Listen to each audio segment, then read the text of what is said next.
Bom dia, bom dia. Vamos dar continuidade aqui na nossa lição, foi do dia 14, lição bíblica, Cornélio, um coração pronto para ouvir e servir a Deus. É assim que temos que estar, com o coração pronto para servir a Deus. A vida espiritual de Cornélio. Cornélio era um exemplo de compaixão, moral e sensibilidade espiritual. Porém, lhe faltava a fé salvífica em Cristo Jesus. Embora fosse religioso, Cornélio precisava de ser alcançado pelo evangelho da salvação por meio de Cristo. Mesmo que tenhamos obras, mas sem arrependimento, não há convenção nem remissão de pecado. Muitas vezes as pessoas dizem, não, eu já tenho Cristo. Mas se tu não te curvar diante do Senhor, não dizer, Senhor, eis-me aqui, eu te aceito como o meu único e suficiente Salvador. E não me arrependo de tudo aquilo que eu fiz que não te agradou. É o arrependimento. O que faltava na vida de Cornélio era o arrependimento. Ele era um homem de fé, um homem íntegro. Mas faltava algo para preencher aquele vazio, que era Cristo Jesus. Cornélio, ele jejuava, ele orava, ele iniciou seu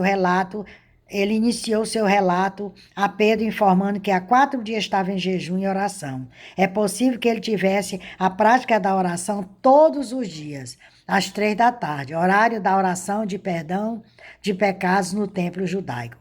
Foi então que o anjo apareceu e lhe disse que suas orações haviam sido ouvidas por Deus. Vemos que Deus se agrada quando o buscamos de coração, com fé e sinceridade. Tá vendo aí? Ele não era convertido, mas Deus ouvia suas orações. E Deus sabe o que ele queria. Ele queria o quê? Porque ainda faltava alguma coisa. E Deus ouviu e mandou o seu anjo para falar com ele. O batismo de Cornélio com o Espírito Santo. O apóstolo Pedro pegou a palavra a Cornélio, reconhecendo que Deus não faz acepção de pessoas, mas aceita aqueles que temem e faz o que é justo. Ele então resumiu a vida, a morte e a ressurreição de Cristo Jesus, proclamando com todos que creem em Jesus, recebam o perdão dos pecados.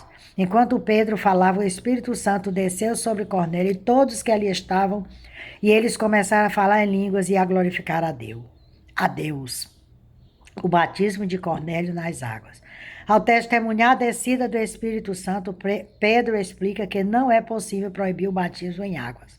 Todos ali receberam o Espírito Santo, como os demais discípulos. Por isso mandou que fossem batizados nas águas. É o batismo para remissão do pecado, para concluir a obra na nossa vida.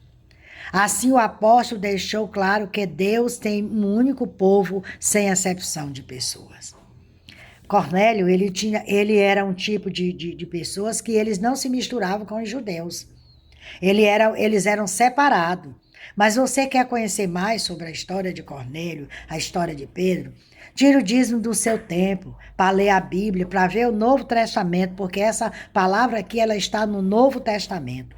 Mesmo que tenhamos obras, mas sem arrependimento, não há convenção nem remissão do pecado. Tá vendo? Temos que nos remir, temos que pedir, nos desbruçar diante do Senhor e pedir para que Ele venha nos perdoar. Porque o nosso pecado só é perdoado através de Cristo Jesus. Não há outro caminho, só Cristo Jesus. E Jesus está voltando. Se você olhar para o cenário mundial, para o cenário político, para o que está acontecendo ao redor do mundo, tudo é o cumprimento da palavra de Deus. São homens gananciosos, homens sem um senso, uma empatia, sem nenhum amor ao próximo, que não pensa 2 vezes em arrastar, em puxar, em destruir a vida de outra pessoa, moralmente, fisicamente. É o que estamos vendo. Homens que estão no topo da pirâmide governando, que estão destruindo o seu povo. E o povo está de olhos, estão cegos, estão surdos e mudos. Estão vendo, ouvindo, mas não veem. Estão seguindo, deixando o Senhor e seguindo aqueles que falam bonito, que têm boa retórica, estão afastando-se dos caminhos do Senhor. Que você venha meditar nessa palavra de hoje. Que você venha se espelhar na história de Cornélio. E que você venha se arrepender. Que nós venhamos nos arrepender. Nós, porque eu também estou dentro desse contexto. Que o Senhor te abençoe e te guarde. Me siga lá no YouTube, Raimunda Nunes, Mensagem de Salvação. Compartilhe os meus vídeos, porque quando você compartilha, mais vidas estão sendo abençoadas com esta mensagem de salvação.